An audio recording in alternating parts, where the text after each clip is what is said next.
Bonjour, nous avons vu la dernière fois les définitions de base concernant les espaces vectoriels et les applications linéaires. Dans cette vidéo, nous abordons le sujet des matrices.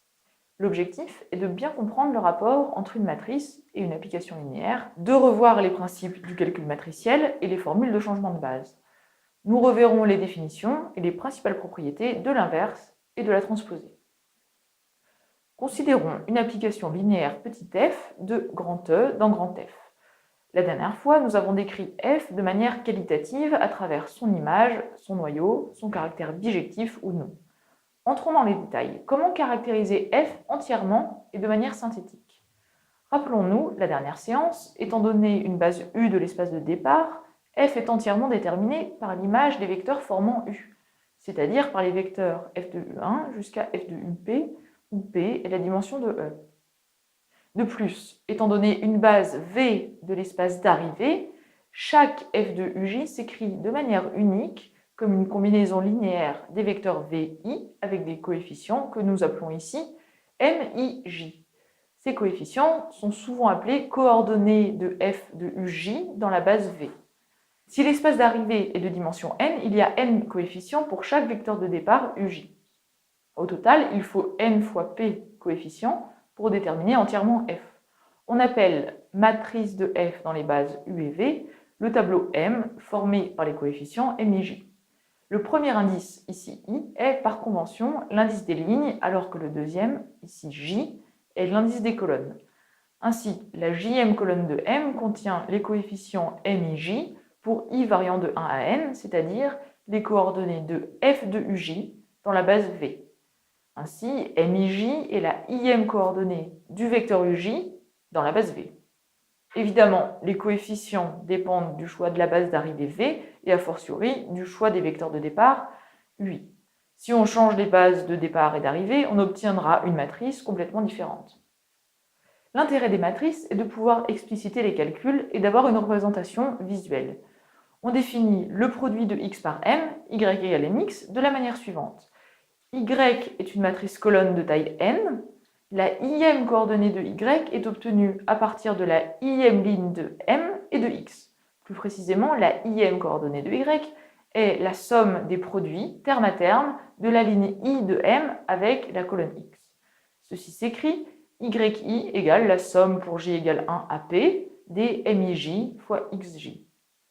Maintenant, si on se donne x dans l'espace de départ, comment calculer f de x? Fixons une base de départ U et une base d'arrivée V. Appelons M la matrice de F dans les bases U et V, c'est-à-dire telle que MIJ soit la ième coordonnée de F de UJ dans la base V. Écrivons ensuite la matrice colonne formée par les coefficients de X dans la base U. En calculant le produit matrice colonne MX, on obtient une certaine colonne grand Y avec des coefficients YI. Alors, on peut montrer que grand Y est précisément la colonne associée au vecteur f de x dans la base V. C'est-à-dire que f de x s'écrit comme la somme des YIVI de 1 à n.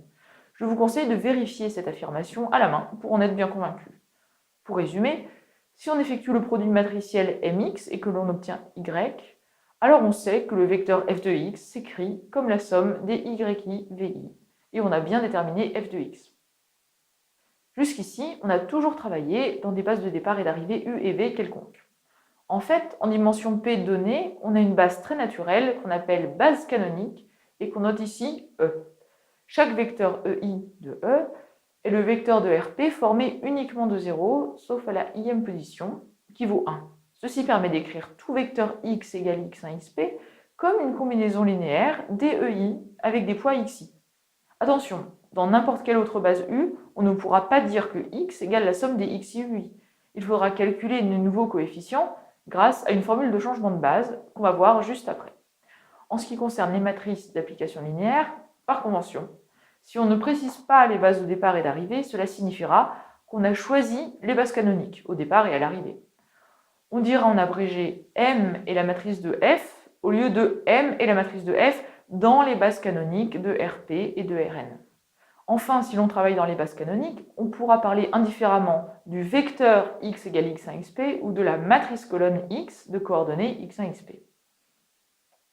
Introduisons une nouvelle opération sur les matrices, le produit. Jusqu'ici, on n'a traité que le cas où la deuxième matrice n'a qu'une seule colonne.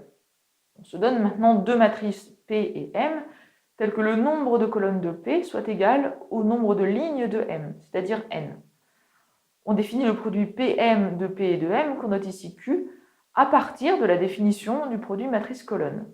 Q aura le même nombre de lignes que P et le même nombre de colonnes que M.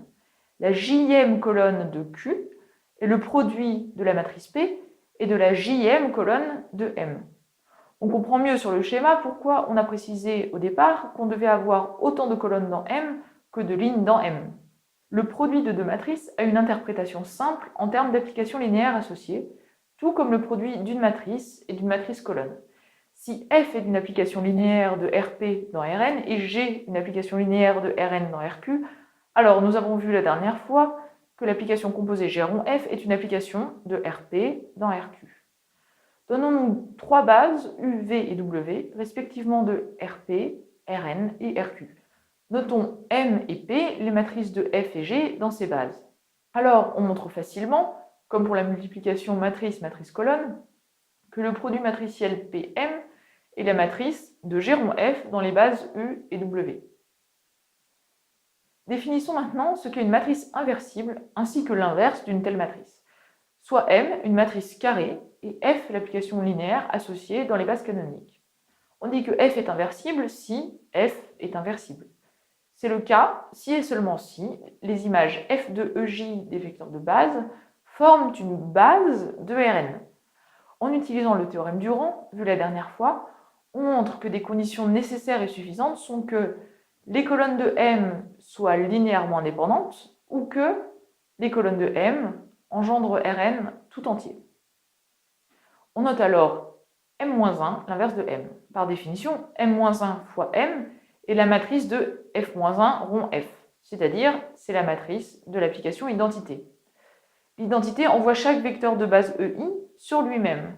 La matrice correspondante est donc une matrice diagonale formée de 1 sur la diagonale et de 0 partout ailleurs. Vérifiez-le à titre d'exercice. On appelle cette matrice matrice identité de taille n. Retenez une règle de calcul importante, si P et M sont inversibles, leur produit est inversible et l'inverse de M fois P est le produit de inverse de P fois inverse de M. Attention à l'ordre. Donnons maintenant une dernière définition, celle de la transposée d'une matrice.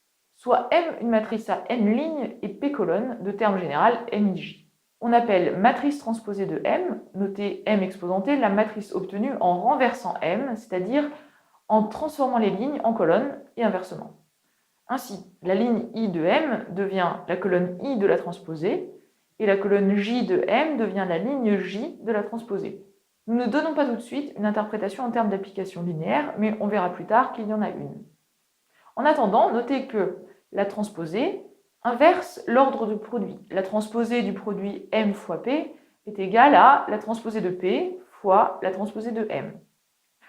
Nous arrivons au dernier sujet de cette séquence, le problème du changement de base. On a déjà dit que la matrice colonne représentant un vecteur X dépend du choix de la base. Par exemple, on se donne une base U et on note X égale X1, Xn, la matrice colonne de petit x dans U, c'est-à-dire X égale la somme des X et UI. Considérons maintenant une autre base U'. Comment écrire petit x dans U'? On va exprimer le résultat grâce à la matrice de passage de U à U'. Par définition, cette matrice est carrée, de taille n, et chacune de ces colonnes contient les coordonnées d'un vecteur de l'ancienne base U dans la nouvelle base U'. On va maintenant exprimer grand X en fonction de grand X' et de la matrice de passage P. On écrit d'abord le vecteur X dans la nouvelle base, X égale la somme des X'I, U'I.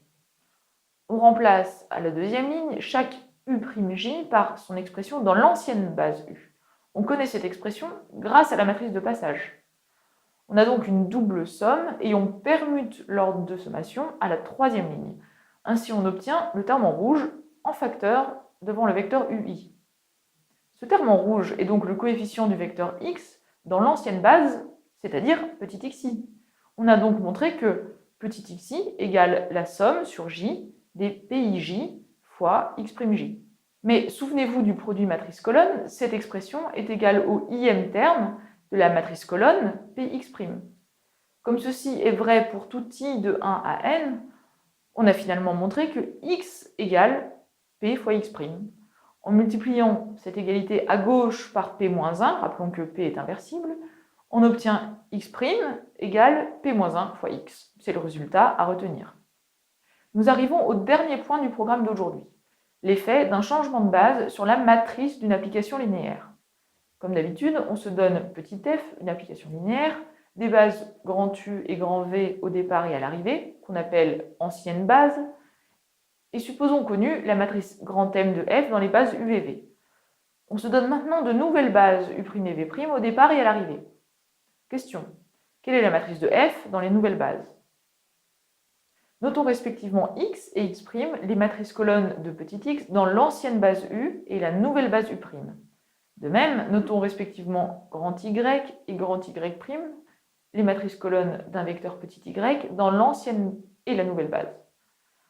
Avec ces notations, la matrice M' qu'on cherche est l'unique matrice telle que y égale f de x si et seulement si grand Y' égale M' fois grand X'.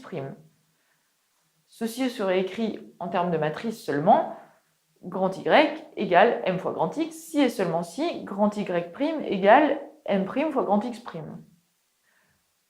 On utilise maintenant la formule de changement de base établie précédemment pour une matrice colonne. On a grand X égale P fois X' et grand Y égale Q fois Y'. Remplaçons X et Y par ces expressions. L'égalité Y égale Mx équivaut à QY' égale M fois Px'.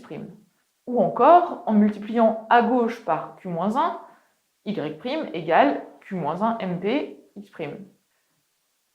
On vient donc de trouver une matrice, le terme en bleu, telle que la première série d'équivalence soit valide. C'est-à-dire on a trouvé M' et on a montré que M' égale Q-1 fois M fois P.